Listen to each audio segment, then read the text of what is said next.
அனைவருக்கும் வணக்கம். வின்சென்ட் செல்வா ரொம்ப வருஷமாக எனக்கு ரொம்ப க்ளோஸ் ஃப்ரெண்டு.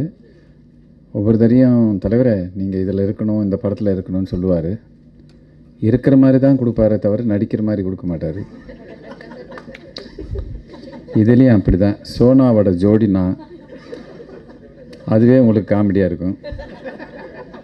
அடுத்து பார்த்தீங்கன்னா சோனா அப்படியே உட்காந்துருப்போம், 2 பேரும் செல்ஃபி எடுத்துக்கலான்னு செல்ஃபி எடுத்து மை ஹாபின்னு போட்டு விட்டுருச்சு. அது ஹாபின்னு போட்டு விட்டுருந்தா பரவாயில்ல. கொஞ்சம் 2 வாரம் கொஞ்சம் வீட்டு பக்கமே போக முடியாத லெவலில் ஆயிடுச்சு. கொஞ்சம் ஃபோட்டோ எடுமா, ஆனால் இப்படிலாம் போட்டு விட்டுறாத. அப்புறம் இவர் இந்த விழாவின் நாயகன் தேவராஜ் அவர்களுக்கு என்னுடைய மனமார்ந்த வாழ்த்துக்கள். எப்போதுமே ஒன்று பேசும்போது ஏதாவது பல்லி கத்தினா நல்ல சகுனம்னு சொல்லுவாங்க. அது மாதிரி அவர் பேசும்போது அடிக்க பெல் அடிச்சுக்கிட்டே இருந்துச்சு.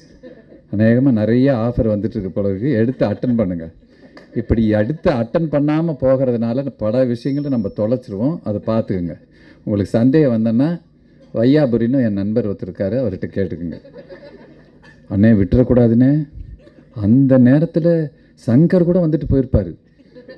அப்புறம் நம்ம விட்டுட்டோமேன்னு வருத்தப்படுவோம். அது மாதிரி சொல்லுவார். அதே மாதிரி தான் இங்கே ரோபோ சங்கர் வளர்ச்சி ரொம்ப சுவையாகவும் ரொம்ப பிரமாதமாகவும் பண்ணிகிட்ருக்காரு எல்லா படத்துலையும். அவருக்கும் என்ன வாழ்த்துக்கள். தம்பி ராமையா பொறுத்த வரைக்கும் இந்த படத்தில் மிக முக்கியமான கேரக்டர் பண்ணியிருக்காரு. அவர் என்னென்னா லீடர்லேயே நடிக்க ஆரம்பிச்சிருவாங்க. படம் ஆரம்பிக்கிறதுக்கு முன்னாடி கேரக்டராக மாறுற ஆள். அவருக்கு இந்த வாய்ப்பு வின்சென்ட் செல்வா மிகப்பெரிய ரோல் கொடுத்துருக்காரு இந்த படத்தில். அதை பூர்த்தி செஞ்ச அவர் தம்பிராமையாவுக்கு என்னுடைய வாழ்த்துக்கள். மற்றும் நடித்த அனைத்து கலைஞர்களுக்கும் என்னுடைய வாழ்த்துக்களும் நன்றிகளும். தேங்க்யூ.